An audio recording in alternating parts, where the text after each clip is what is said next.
because you're back into the gap. Outlet to coach, it's either sideline, 2 on the side, 3 on the side. That's off the second cut. Lead the country in offensive rebound. Hey coach, welcome to the Basketball Podcast. I'm your host, Chris Oliver. Let's share the game.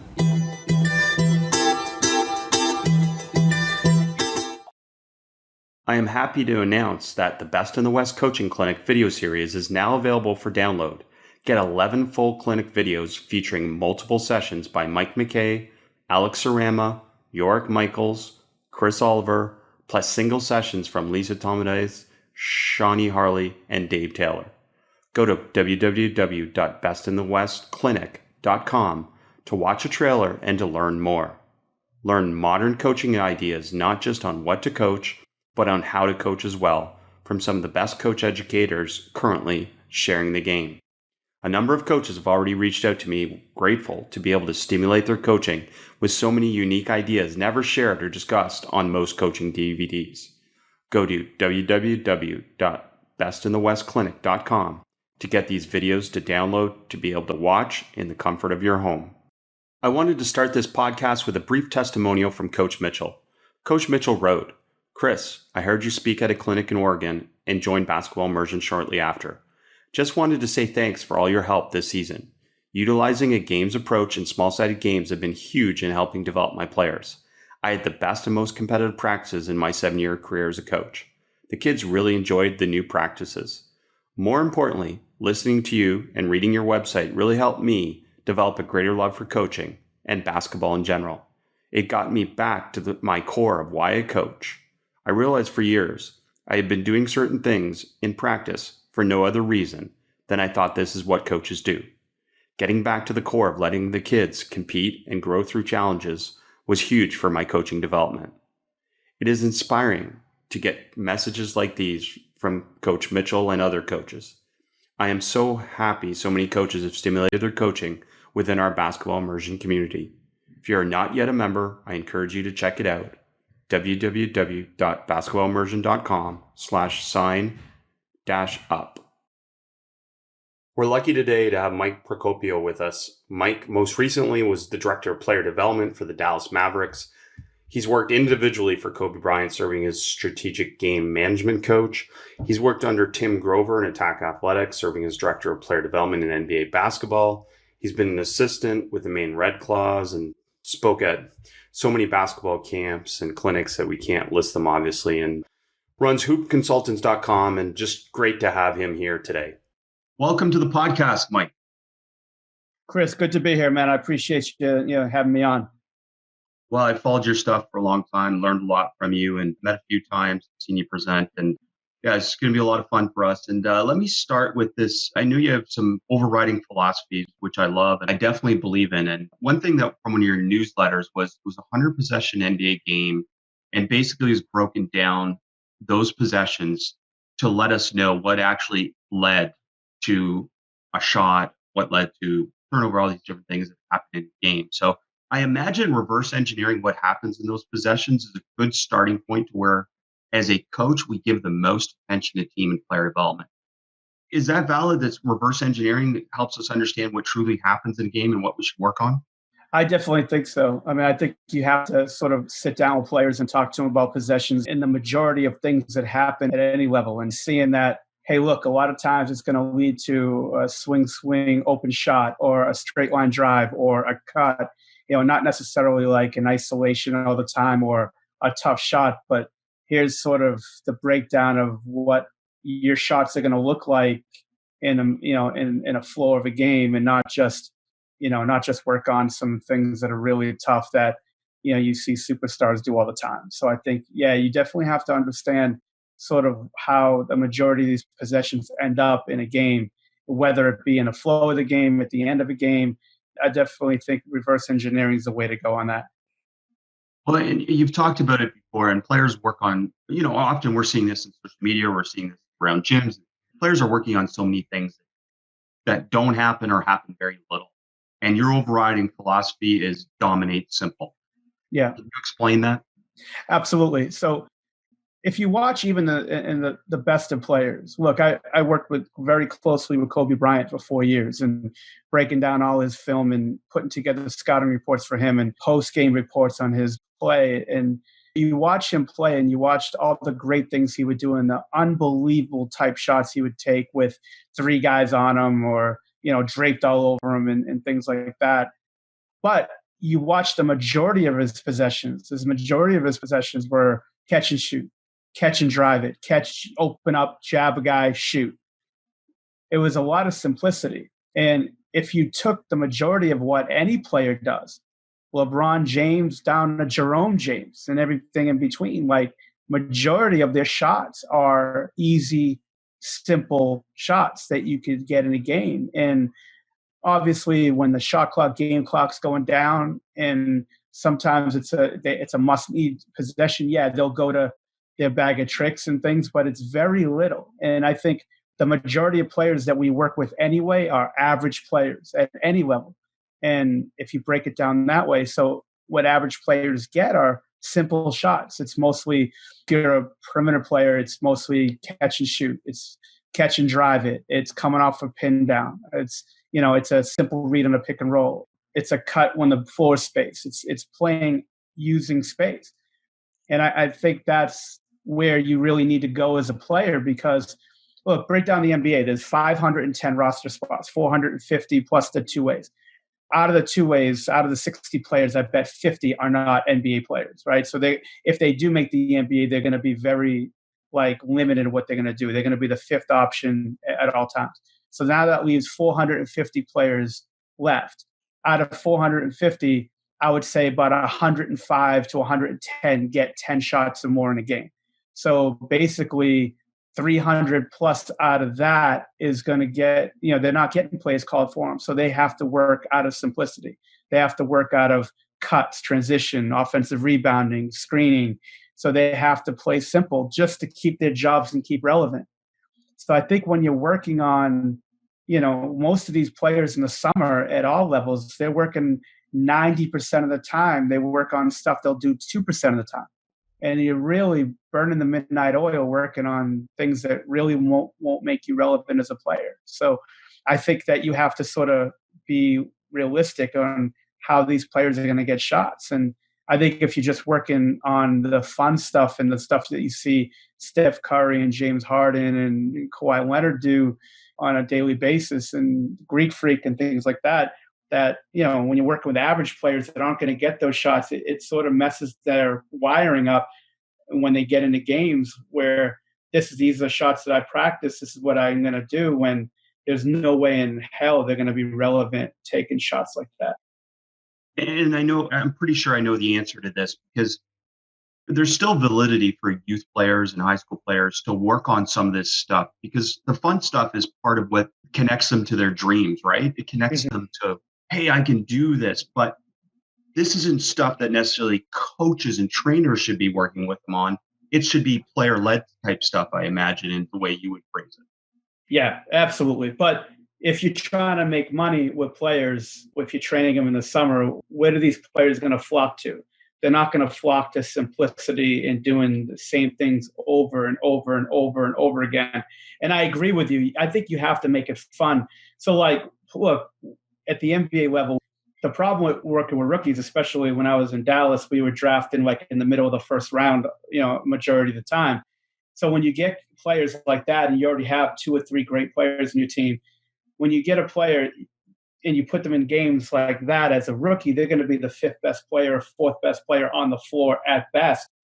And they're coming from a situation where they were the LeBron James of the team. Everything was run through them in college and they were the man and they would get 25 shots a game and it didn't matter because they leaned on them to do so much. Now you get them in an NBA situation where you're playing off of Dirk Nowitzki and, Luka Doncic and a Harrison Barnes and, and then another vet on the team. So they'll be the 5th option. So instead of getting every play run of them, they have to survive on scraps. So if your workouts in the day, they'll be like, no, I want to work on this one-legged fadeaway and this and that. And you're like, look, you're not going to get at best if you play 25 minutes in an NBA game, you're going to get majority of the time, you're going to get maybe 3 shots. and you're going to be in a corner and you're going to be spaced out, letting Dirk work or letting Luka work or letting Harrison work. And you're going to be last option. They can't score, so they're going to kick it out, swung to you. You're going to have to make a simple play. So, okay, you have to think of it that way, where you have to build the coach's trust. And a coach, a veteran coach like Rick Carlisle is going to be like, look, I need to know what to expect from this kid every night, and it has to be simple or I can't play him.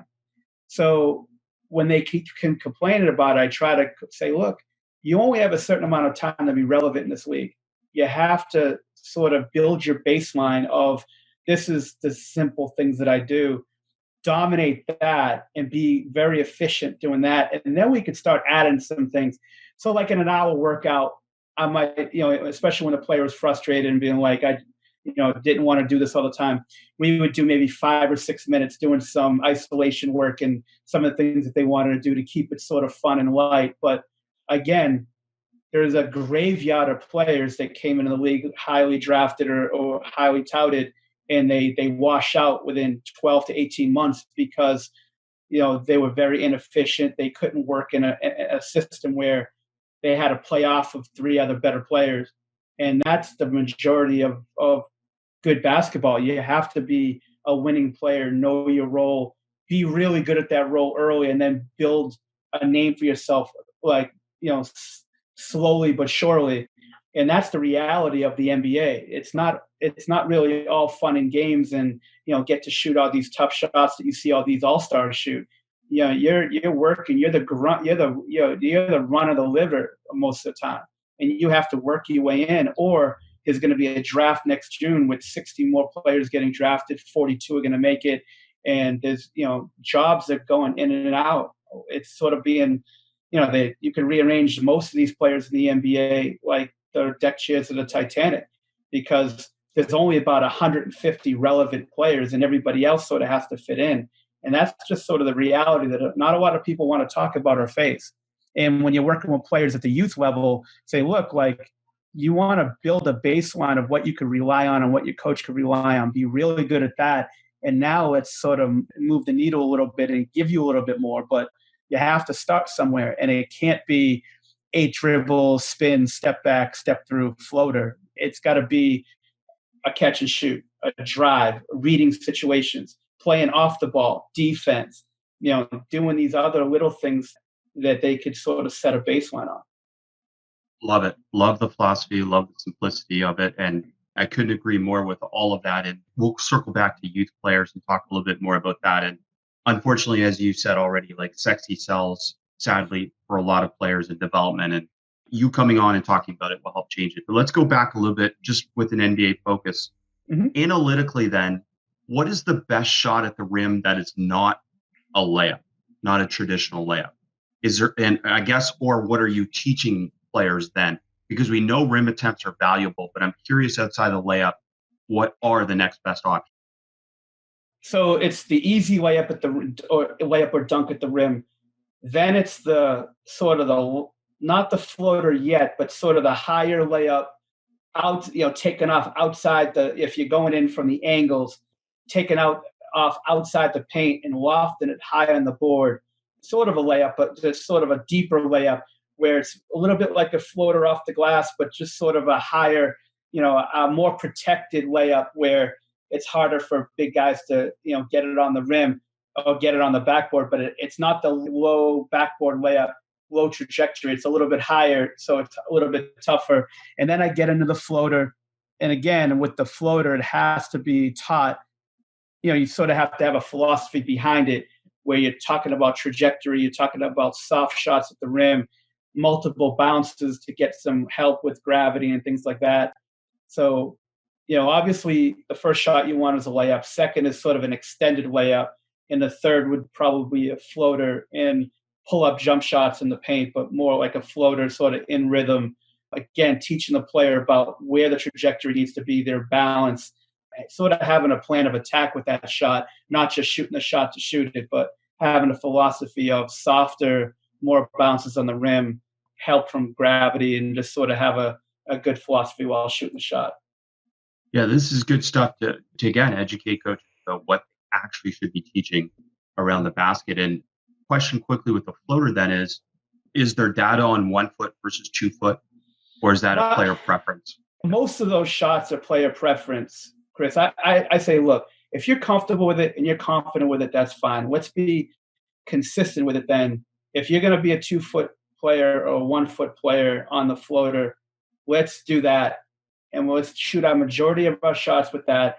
And let's maybe dabble a little bit on the opposite just in case you see it in a game and you can't, it's not going to be perfect for you and you have to shoot 1 foot if you're a 2 foot or 2 foot if you're 1 foot. But yeah, it's player preference. Look, if this is what you're comfortable with, that's fine. The technique thing, obviously, has to be more like regardless of comfort, sometimes. But the 1 foot versus 2 foot, I don't care. There are players that do 1, there are players that do 2, and that's fine. So I'm okay with it if the player's comfortable with it. Yeah, that's good. It's good to know that, and to obviously defer a little bit to the player's preference on that. But pretty clear, like floaters, to what distance are we encouraging them or discouraging them? Is there a range? Obviously, well, yeah, inside the free throw line, obviously. In a perfect world, they're shot right outside the dotted free throw line, somewhere in that region, in between the dotted free throw line and the free throw line, preferably closer to the dotted free throw line. Because if you're going to shoot close to that free throw line, you might as well just pull up. If you're going to shoot in rhythm, going towards the basket, going a little closer, obviously analytics hates the floater for the most part, but it's a necessary shot for not great athletes, big guys who play on short rolls that have to, they can't kick it out to an open player on the roll and they can't get to the rim. So having that little flip shot, I really think that the floater is a decent shot if you practice it. If you put 8 to 9 minutes a day on practicing from different angles, your trajectory, you're coaching the trajectory and you're coaching each rep where you're telling the player if it's perfect, if it's too low, if their balance isn't right. You have to sort of you have to really hit on 2 or 3 teaching points for a majority of the time, and then let the player continuously shoot these reps where they're comfortable shooting the shot. If a player put the work in, Chris, I'm very comfortable with them shooting it. If they just fool around with it and they don't really have a philosophy of how they shoot it, and that's where I would be a little bit more cautious analytically having these players shoot it. But if they're putting 7 to 8 minutes a day into that shot, I'm okay with it. And going away from the floater for a second with the finishes, I think that there definitely needs to be more emphasis on weekend development and having these players shoot with their left a lot more, going to the basket, because you limit players if they're only going strong hand all the time, where I think you need to I developed a weekend development program a few years back where I would have every player that I would work with do about an 8 to 10 minute program with about 120 reps all over the paint area on different shots with their left hand, overhand, underhand, off the glass, not on the glass. And you can't just sprinkle it in like most people do over an hour workout where you're getting 5 reps. If it was 7 to 10 minutes of 120 to 140 reps of shooting on different angles and just having the player through sort of osmosis on their own, if they're like, it was a program of shooting like 16 to 20 spots, having them shoot 7 shots per spot and then move into the next spot and next type of shot. But I don't care about how many makes. I want them to shoot 7 in a row and then sort of have them figure it out. And of course, early on, they're going to struggle and not be very good at it. But in time, it was almost 100% success rate where these players would drastically get better, probably in about a 2-month period of doing it 4 times a week. But I think there's not enough stress on left hand or weekend development and if there is, it's only a few reps over an hour workout instead of having a dense amount of reps in a small amount of time. I want to come back to weekend, but I just want to acknowledge something you just said, which I think is so important, that when you're working on that weekend program, but when you're working on, again, finishes at the rim in general, you talked about different release angles. The game is played outside your body, and we do so many layups within our body, top of the head, in front of our body, but you have to learn how to shoot outside your body at the rim, right? Sure, absolutely. Because the game's going to get uncomfortable and you're going to have to and it's not going to be the same every time, unfortunately. when you're teaching shooting and you're teaching certain skills, you sort of want it to be the same all the time. Footwork coming in the shot and all that. But with layups, weak side defenders come last second, angles change. You can't have the same release because there's a hand in your face or there's a hand across your body, and it has to be a different type of release, a different type of shot, and it has to be split second when you make that decision. So, I agree. I think a lot of your finishes, sometimes you got to do different types of things to sort of keep it relevant in the game, because as we all know, things sneak up on you in games, and it's not like you can call the audible at the line of scrimmage. It's going to be in flight. You have to make that split second decision. And I think training the brain to do some different things on those finishes would definitely benefit the player. I love this, and I hope you're okay doing deep dives on the finishes at the rim. Oh, sure. No, that's the whole point of this for us as coaches, to kind of deeper dive on some of these things. And so I 100% on board about dominant hand development. But what I'm also curious about is, say, going back to a floater or even a layup, if there's analytics or there's some type of information on, we should be shooting floaters only with our dominant hand because the percentage is this much better for most players until you truly develop, weak hand dominance. Is there stuff like that? Yes, for sure. I mean, if if the shot's going to be a low percentage shot in general, you definitely want them to shoot with their strong hand on those things. I'll always tell a player, I don't really care if you're going right or you're going left on a floater. We'll work the 5 different angles. We'll work the straight on floater, going from the wing, either middle or baseline, middle or baseline on the driving angle from the wing, and then straight on from the corners. So what I would tell them is say, look, I don't care right now. For sure, let's just shoot this with our strong hand. I don't care which foot you shoot it off of, 1 foot, 2 foot, your right, your left, but let's shoot it with your strong hand. And even players with the weak hand development, they'll end up probably 2 or 3 months in, be able to shoot a decent percentage in drill work with their left hand or their weak hand, but still in a game with a floater, which is a tough shot in general, even if you work on it every day, I would strongly suggest strong hand on the floater, just because you'll have a lot more control on that type of shot. So the wider or deeper layup, which again, I love your phrasing, deep part of that. Should we be emphasizing that they initiate the contact as the finisher or avoiding it? No, or is that very situational? I definitely think you should initiate the contact, in my opinion, because again, I agree. Yeah, getting to the free throw line, it takes so much pressure off you as a scorer, especially if they're in bonus or that you're going to get a lot of shooting fouls. It takes a lot of pressure off you having to make 12 field goals in a game or 11 or 10. If you can make 7 or 8 and then you go to the free throw line 6 to 8 times, with Kobe had the years where he was high on his free throws, as far as his attempts.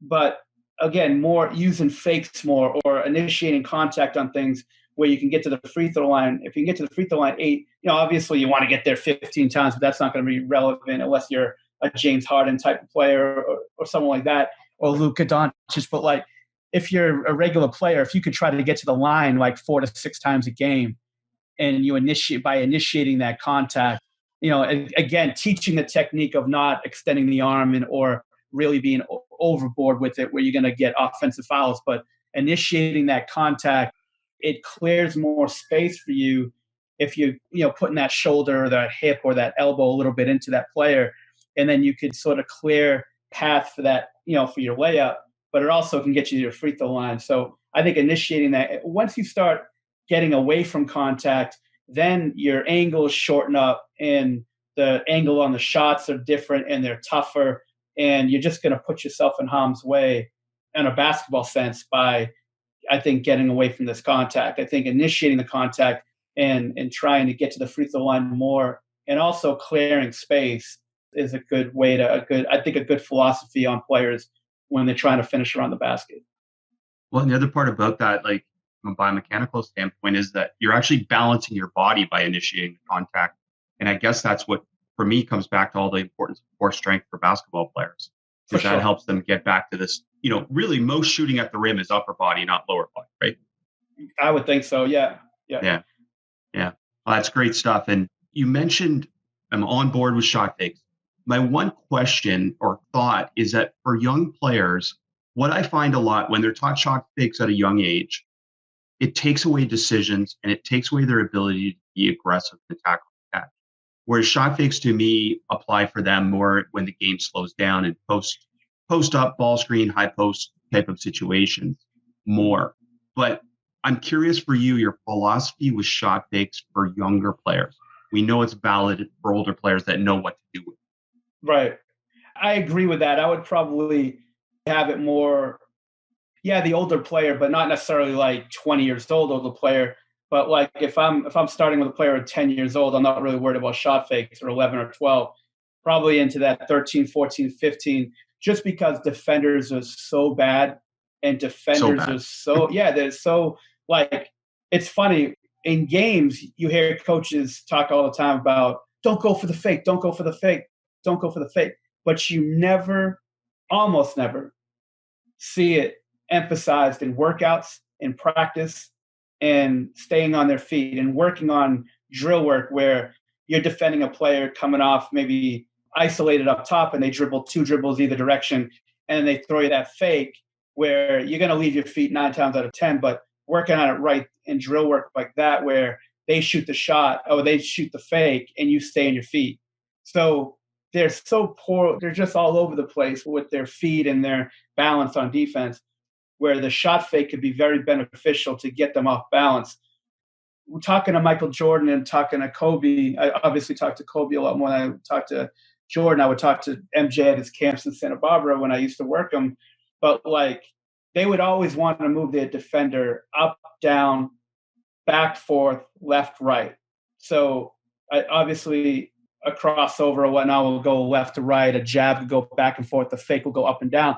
So the fake will definitely get a defender up and to open up drives, and also fakes after you drive where you're going to pull up and you use that little fake to a step through, or a fake just to get the player up and then shoot the shot under him. But I think those things are important. That's why, Chris, I don't really care much about the age past like 13 on the fake, because I know 8 out of 10 defenders are going to be undisciplined with leaving their feet on every fake.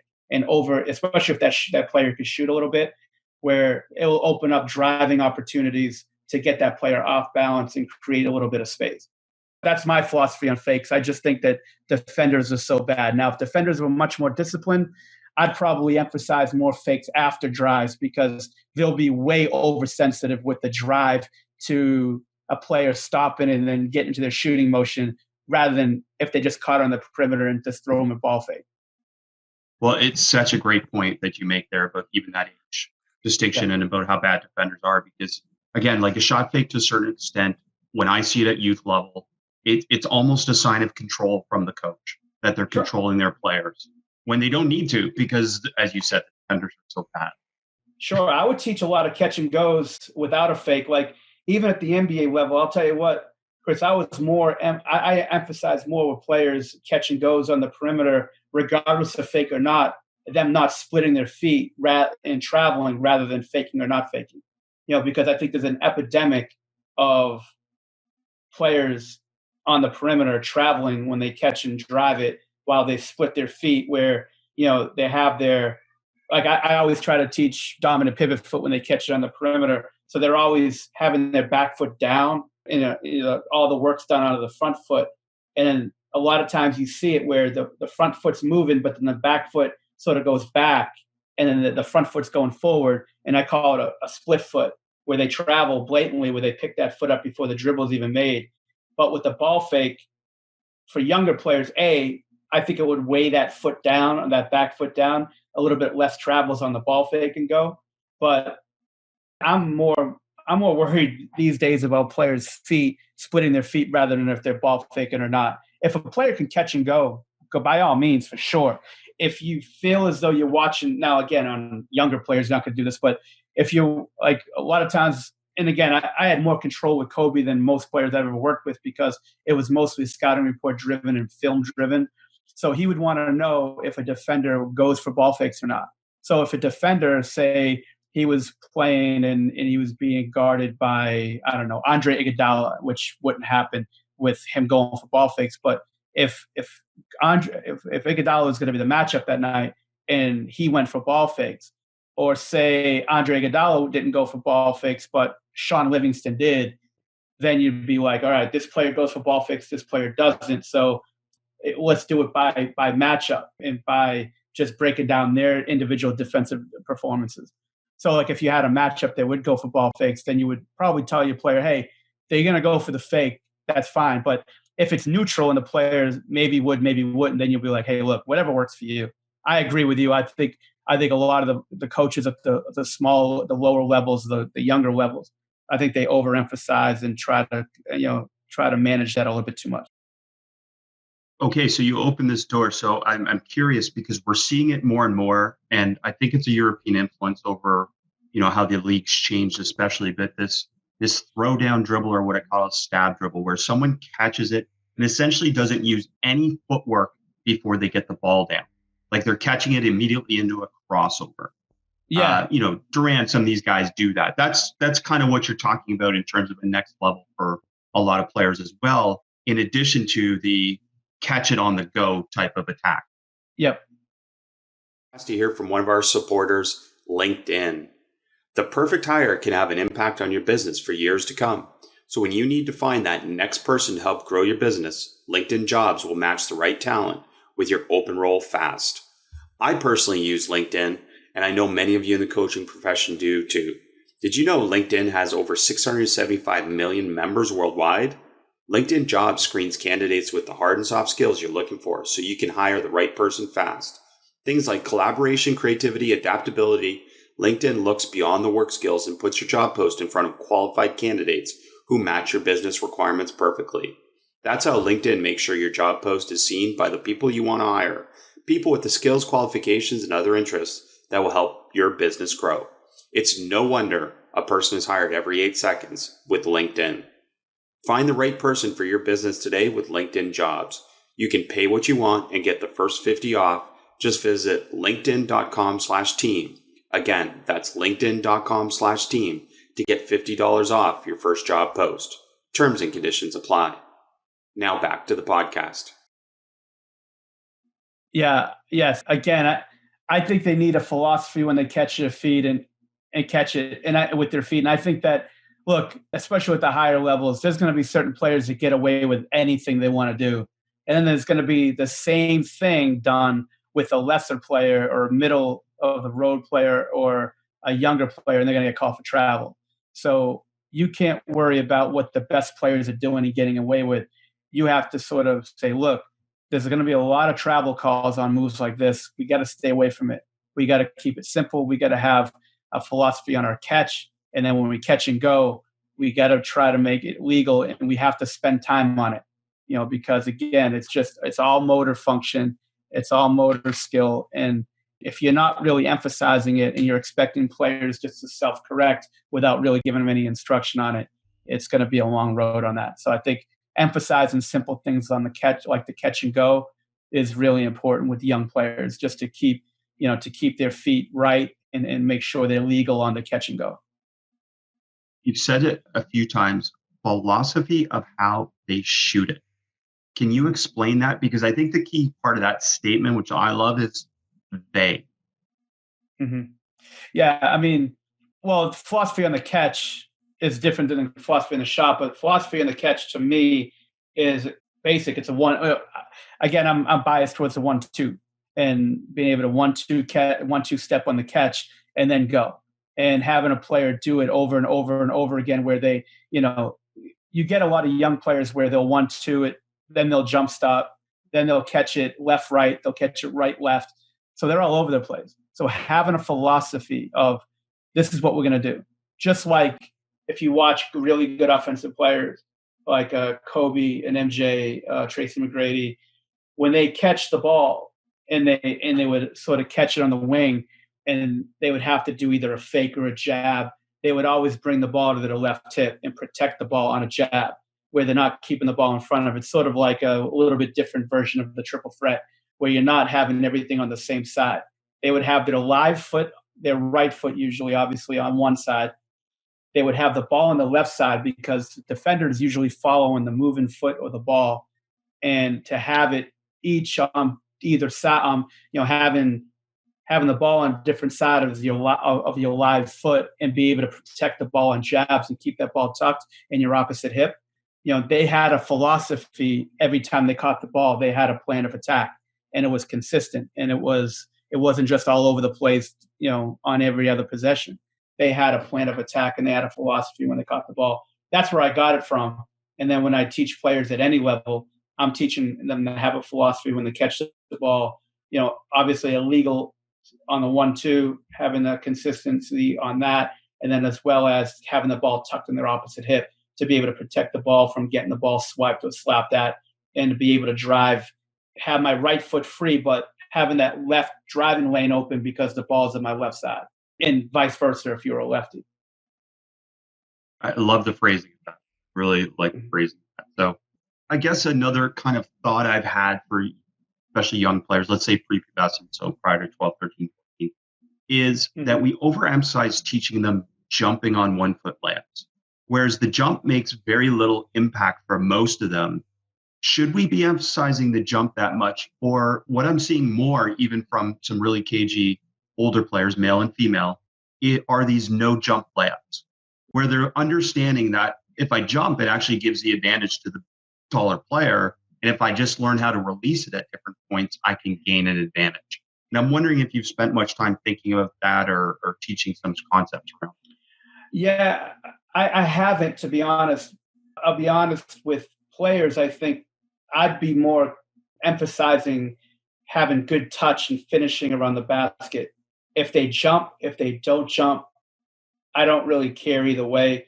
Obviously, up to this point, I've been mostly, hey, jump on your way up. But I would, with young players, definitely, I would really spend a lot of time around the basket, being good finishers and having good touch, using the backboard and soften the rims, the higher on the glass. And then, hey, look, if you want to jump on your way up, great.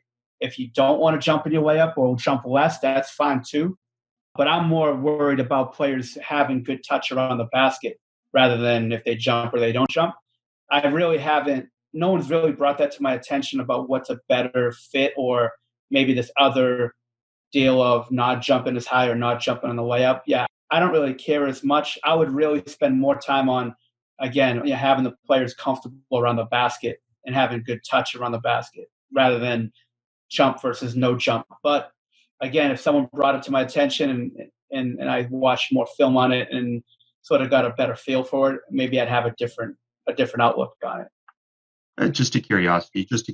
So, Coach, maybe what are some best practices to be able to help players understand change of speed? Because there's probably the most overused word in player development is you got to do workouts at game speed, but people don't necessarily understand that game speed isn't fast, right?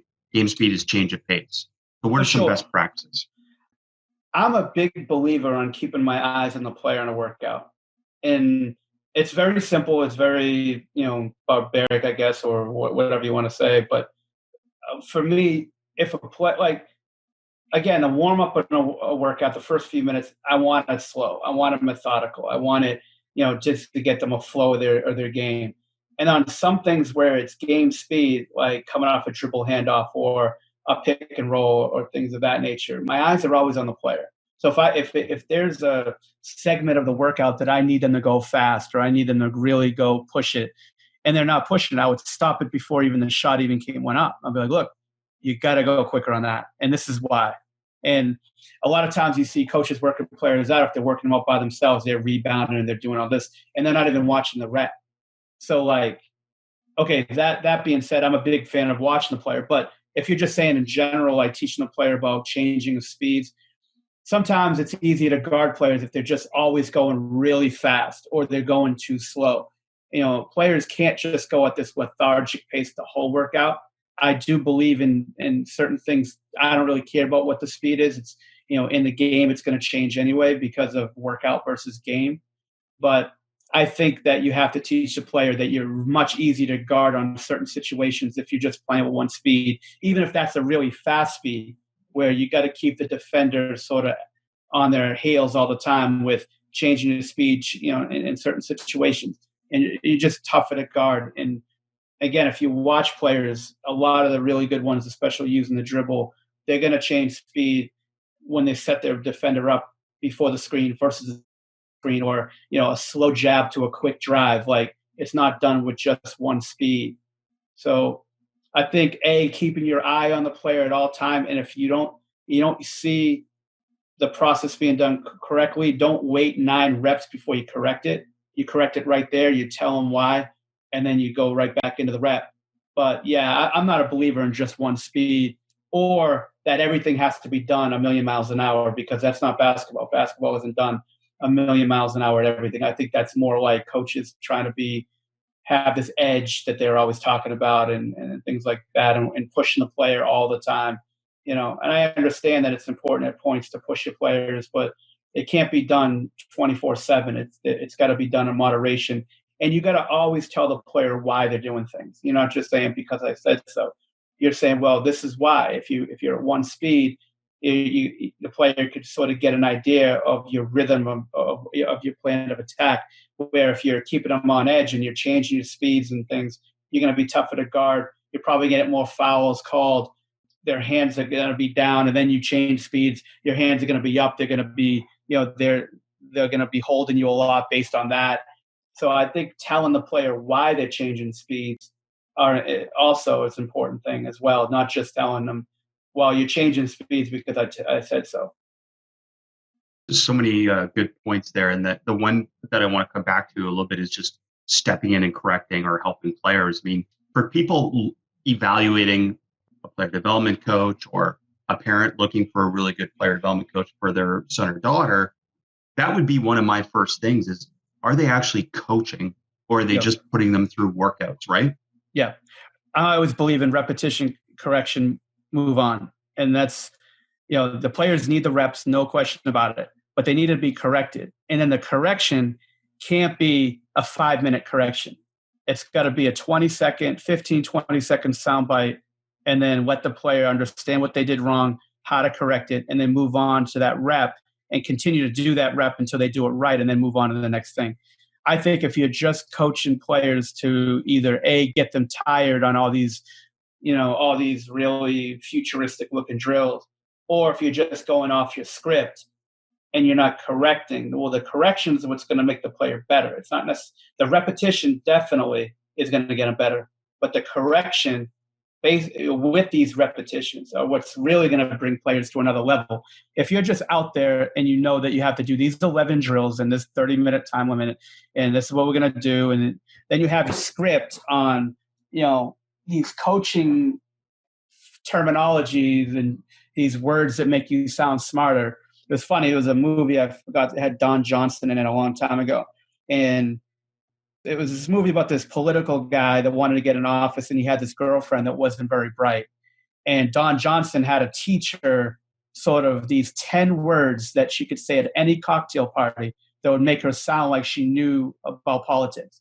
And I feel as though a lot of, especially with younger coaches, they have these script of words that they just keep blurting out, second jump rebound, change speeds, the words that they always throw out there. Yeah. And they have no meaning behind them. They just say it because they think that it makes them sound smart. Not everybody does it, but I know a lot of people who do it, and they're not really even saying anything. They're just saying these words to make them sound like they're really like at the edge of things. And you see it a lot now in basketball, especially in the training side. If you watch a lot of the YouTube videos, they say these moves like, instead of crossover, they'll have this scientific new definition of what a crossover is. So I don't want to go off on tangents, but I'm saying, like, I think the repetition is important, Chris, the correction, and then the short correction, and then moving on. If I'm a parent and I want my child to be working with a coach, I would want them to be able to, have a coach that actually talks to the player, watches the player, corrects their problem, and then gets them actually better, and then work on things that they would do in a game. It's just funny that the perception of what quote unquote NBA workouts look like and what they actually are is really funny to me. Because I'm sure, like they throw all these things on the court and, this is the NBA drill, and there's no NBA drill. Like the simplicity of the work that's done in the NBA with on-court work is ridiculous. It's just reps. It's guys getting shots. It's catch and shoot, one dribble right, one dribble left, two dribbles right, two dribbles left. Maybe it's like working on some Euro step stuff at the end or some floater stuff, but it's not all these like these NFL combine type drills. It's sort of simple stuff. I would work Kobe Bryant out, and he would work on like one dribble right from the right wing to the elbow, like for like 4 or 5 straight minutes until it felt right. Like 4 or 5 minutes on that. That's like, I don't even know how many reps that was. It could have been like 100 to 125 reps on just that one little simple thing until it was done right, felt right. And it was just a simple thing. Like his workouts were very basic to the core. And if I were a parent, I would want a coach that could put them through workouts that they could get a lot of reps on game shots that they need, and then be able to correct them and make them better. And that's what I would want. I would want somebody that's just going to put all these chairs and cones and all this stuff on courts and let them do this like Olympic Usain Bolt workout where they're drenched in sweat, but they never said anything to the player the whole time except like these BS terms, and they never really corrected anything they were doing wrong. I think that's really important to have a coach that can do that for your player and be able to correct them and be able to, get them reps and correct them. Well, I think it's important for people to keep hearing it from us that to change this culture, they need to hear what actually happens and your dominate simple and all that philosophy. So thank you for sharing that. And I had the other thing that you just said is that if you see your trainer just having your son or daughter run sprints, hire a strength and conditioning coach. Because I can't believe the amount of conditioning that happens in a basketball skill development workout. Because it should be basketball development, right? For sure. Like I'm a big fan of like if I'm working on a player for an hour, Chris, like I don't mind doing about like working on, all right, so we're working on, say I'm working on a 2-guard, like we're working with a 2-guard. And this player is going to be shooting corner threes, pulling up out of the corner 3, and then respacing to either that corner or wing, like if they would drive it, kick it, and have to respace. And then so work on about 5 or 6 minutes of catch and shoot from the wing, catch and shoot from the corner, pulling up out of the corner, respacing to the corner, like each one individual, like just work on a minute or 2 on each one, and then put them through like a conditioning type drill where they drive it from the top, like drive it for a layup, sprint to the corner, pull up out of the corner, and then catch from that, pull up, like you would pull up on a shake up on a pick and roll. So you would pull up to the wing, catch and shoot, and then maybe give them another rep where they caught it from that wing, drove it without traveling, and shot a floater going middle. And sort of doing that for a minute straight. So they would go right from their floater to a respace corner, pull up out of the corner, drive it. And they're doing that for like a minute where, okay, we worked on the fundamentals of that shot. We worked on each shot individually. We moved you around a little bit. And now we're going to go through for a minute where you're going as hard as you can and trying to make as many shots as you can with good technique. And then you stop free throws and then work on another situation where you would work on 2 or 3 types of shots where you'd be shooting games, and then put them through a 1-minute workout, a 1-minute drill where they're just going as fast as they can, seeing what their technique is when they're going as fast as they can for a minute or 45 seconds. So at least it's a little competition where like, all right, last time we made 8 shots in a minute. Let's see where we're at with this. But we've already drilled it for minutes and minutes on end on those shots individually. And then you got them going fast for like a minute just to sort of get them out of their comfort zone a little bit. You could time the workout, you time the drill, you could sort of keep track of the make so they could sort of, they could sort of push themselves a little bit. But it can't be an hour of that where they're just doing these drills, moving the spot to spot, without any teaching or fundamentals behind it and any plan behind it. I think it's good to do both a little bit, majority of drill work and just sort of fundamentals correcting, and then put them through, let them challenge them a little bit. But I think these workouts where they're just, my question is, are they getting better or are they getting tired? And like you said, if they're just going to do all this conditioning stuff, hire a strength and conditioning coach that's an expert at that where they're knowing their technique on running and getting their strength and their conditioning up. Like you hire a basketball coach, they should be able to get you better at basketball. They should be able to get you better at what's going to make you more relevant on the court through technique and correction, rather than just, putting you through all these drills where you're running a marathon. Well, as you said, a good basketball workout is a physical conditioning workout. So you're doing it the right way, you're going to get both. What were your biggest takeaways from working with Rick Carlisle? With Rick, it was, as far as skill development, like his offenses were very basic in spacing, in a good way. I'm saying that in a positive way, like spacing. He didn't have players isolate a lot unless it was like Dirk or certain situations. So like you would streamline your workouts would be pretty big. Like he was very like, this is what he wants out of players, and he doesn't really want anything outside of that, which as a development coach is great. Say, look, these are the 2 or 3 types of shots he wants you shooting. He was very organized. He would always watch film. He's the most prepared coach I've ever been around. But like you got a good feel for what you need your players to be able to do when you're working with them. Like, he wanted his fives always to roll. We didn't do a lot of post-up stuff. So like working on post-up stuff wasn't obviously getting touch around the basket with hooks and things like that was important. But like if you worked with a 5, you knew they were always rolling. At the end, they were rolling to spacing out past the 3. But for the most part of my time there was just rolls. If you were a perimeter player, 2 or 3, you knew you need to be able to, shoot your threes in the corner, be able to catch and go from the corner, be able to pull up out of the corner. Your point guards had to play in pick and roll and learn the reads. But it was very basic. It was very systematic. It was very good.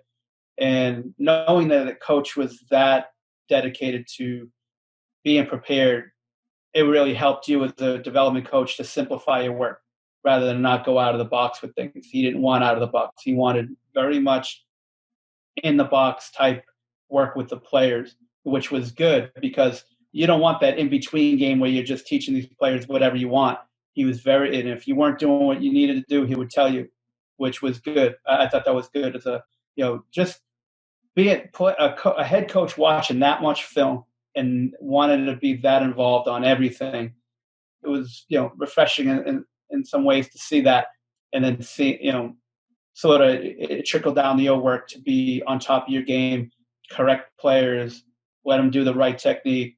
So it was beneficial to work for Rick for sure on those ends. You mentioned Dirk. I'm curious about some of his, his deep squat, his 1 foot stuff, some of the stuff that he incorporates in his routine. What insights did you gain from watching that up close and learning about the methodology behind some of that? Yeah, the methodology behind it is I was about 90 IQ points short of being able to work on that. Like Hoger, his shooting coach Hoger is a genius. He's a genius, and I could never or would never want to teach like Hoger does because it's like holistic medicine. It's a very systematic approach, which is things that I'd never really seen before. Shooting like the angles and the 1 foot stuff and the spinning. I'm just not smart. Seriously, I'm just not smart enough to do that. And I think players that work with Hoger would have to work with him for a long period of time to see good results. Dirk worked with him since he was like 13 or so, and he worked with him for so long. Like they would shoot with, like in the early stages, like listening to classical music and having a rhythm and a beat like that. Like that's way above me. But they would do these drills that they would basically do the same drills for 20 years. Since he's been in the NBA, he never really changed his routine. And they would work on a lot of these 1 foot spins where if you're not careful with it and you don't know what you're doing, you could really hurt a player by doing that. Hoger knew everything about science and angles and body chemistry. So like if you're doing that, and I've seen a lot of players in the NBA try to copy that, and unfortunately a few of them got stress fractures in the feet. Now I'm not sure if it was because of that, but talking to Hoger about it, if you're not careful based on body weight, and if you're shifting weight on on an angle or not going straight down or the right angle, you can really hurt a player. So he was very, like, their routine, a lot of spins and very methodical. And I mean, it's really cool to see. I can't teach it that way because I'm literally not smart enough to know how to teach a player sort of the right type angles and things the way they want to do it. But Hogan was always teaching. He's always correcting. The guy had an app. I don't even know what the app is, but it's about shooting and arc and, types of angles. And he's an interesting guy to talk to, man. He's got a wealth of knowledge, and he was always tweaking and always thinking about the game. And he was an interesting guy because, again, everybody you talk to in basketball, that teaches players, like, everybody's a little different, which is good. And Hogan's just sort of on another level with that. Like I said, it's like holistic medicine. It's weird drills, it's angles, it's 1 foot stuff, it's, concentrating on different things. And he's got a method to his madness. And it's, obviously with Dirk, it helped him become one of the best shooters that ever lived. And it's, but he would do the same routine, Chris, every day. His routine was always the same when they worked out. Or he would work, because Hogan would spend like a month early in the year, and then he would probably spend a month at the end of the year. At least when I was there, he wasn't there all year like he might have been early on in Dirk's career. And they would get to work, either in the days or at night, and their routine was always the same, working on the same things. Just, again, making sure the feet were right and the angles are right, the trajectory out of the shot was right. It was very interesting to see. I would always want to watch him work. I wouldn't do it myself, but I would, as far as when I took players in the court. But it was very interesting to watch that philosophy on the court. Yeah, very cool. Very cool. And I know you've talked about this before, but it speaks to the value of a routine, which I know you value tremendously. With these routines, I assume, again, one of the mistakes coaches might make is try and fit all of the players into one routine. But routines are very specific, right? I would assume so. Yeah. I mean, especially as they get older, for sure. You could have a warm-up routine, like if you had similar positions and just to get some spots on the floor. But if you're talking about individual routine, yeah, I think you should split it up because, as far as change it up a little bit based on the player, it could be types of shots they take. You might play the same 2-guard position, but one might be more of a combo guard that would need a little bit more pick and roll work than the other player would be, as far as if he's a spot up player, more just catching and shooting out of space and, respacing, coming up pin downs, where the other player might do a little of that. And as well as, create a little bit more off the dribble, more of like an Allen Iverson or a player like that. Monte Ellis, type 2 guards where they'd play off the ball a little bit, but they have the ball a lot. Where if you're playing, like if you have like a Kyle Korver or a player like that, will be mostly catch and shoot off the ball. Your routine would definitely be different. But I think routine to me is training the brain and getting in a routine of what they're going to be doing in a game. I think if the routine's always changing and they're doing things that they're not going to do in games, when they get in the game, then it's going to mess them up. I think a routine, Chris, when you're talking about players that play in the D League and then moving up to the NBA. So if you had a rookie that would be a spot-up player for you, that would be getting 8 to 10 shots a game, mostly catch and shoot in the corner or pulling up out of the corner or respacing, and then you play them in the D League, and then you have them be isolated all the time. All their stuff's isolation, have the ball every place, call for them. And you do that for like 2 or 3 weeks. And then there's an injury, God forbid, where that player has to come up. And they've been doing it that way for the last 3 weeks to a month, where they're playing isolated, always on the ball. Everything's called for them. And now you're asking this player to be a spot-up player when you get to them. Well, where do you think their brain was being trained the last month or so? It was being in isolation, having the ball, over dribbling, being the focal point. It's going to be really hard to pull that player back and play in that role when they get to the NBA, when they're playing with your team. So what I'm saying is your routine when you're working with a player, if you work with a high school player, college, NBA, if you're working all these isolation moves and all these over dribble moves and things like that, where a franchise player or go-to guy would have to do, but that wasn't their role. Well, if they're doing like an hour workout a day with that, and then they get into the games, what do you think they're going to do when they catch the ball? Their brain's been trained to play a certain way based on their routine. If their routine doesn't fit what they're doing in games and it's not fit for the player, you're going to really have a confused player on hand if you're not working on game-specific things for that player in their routine. I just think that really messes a player up psychologically, because then the coach is going to get on them, and then they're going to think back, wait a minute, the coach that I'm working with, that's all we've been doing. So that's why I think it's important with routine to have everybody, maybe a 10 or 15 minutes out of the hour could be the same that you do with every player in that position, but then you start getting really position player specific to that one player in the meat of the routine for that 20 or 30 minutes, in the middle of the workout has to be player specific, in my opinion, just because you want the player psychologically to go to battle, being trained on the same, on that type of work, on the things that they'll be doing that on every game. Tremendous. Mike, I can't thank you enough. I mean, just let alone that part on finishing brought so much value, not mentioning everything else, but just great stuff. I really appreciate you taking the time to be able to share with us. Sure, Chris. No, I really appreciate it, man. Anytime we can talk about the game and, sort of share ideas, I think it's always cool. I think it's always a good thing. I know you got, you built this thing up pretty good, and you got thousands of coaches and players that listen to it and watch it and, watch what you do. And I think that, anytime we can share the game more to try to educate players, coaches with each other, I think it's always a plus, and I think it's not done enough. So I really appreciate what you've been doing, and and just continue to listen to your things and read your content. I think it's been great for the game. I appreciate it. Thank you, Mike. And coaches at Hoop Consultants on Twitter. If you're not following them, I don't know why. Go follow Mike, and then hoopconsultants.com. Sign up for his newsletter. And the other wonderful thing is Mike runs webinars where you can get even more details and more information. So again, there's no reason not to be a part of that. To find out more about Coach and all we spoke about today, please take a look at the show notes for today's episode. I love to share the game and have basketball coaching conversations, so connect with me on social media. You can find all my social media information and all your membership, clinic, and consulting needs at basketballimmersion.com. That concludes today's episode. I know there are so many podcasts out there. Thank you for taking the time to listen to the Basketball Podcast with me, your host, Chris Oliver.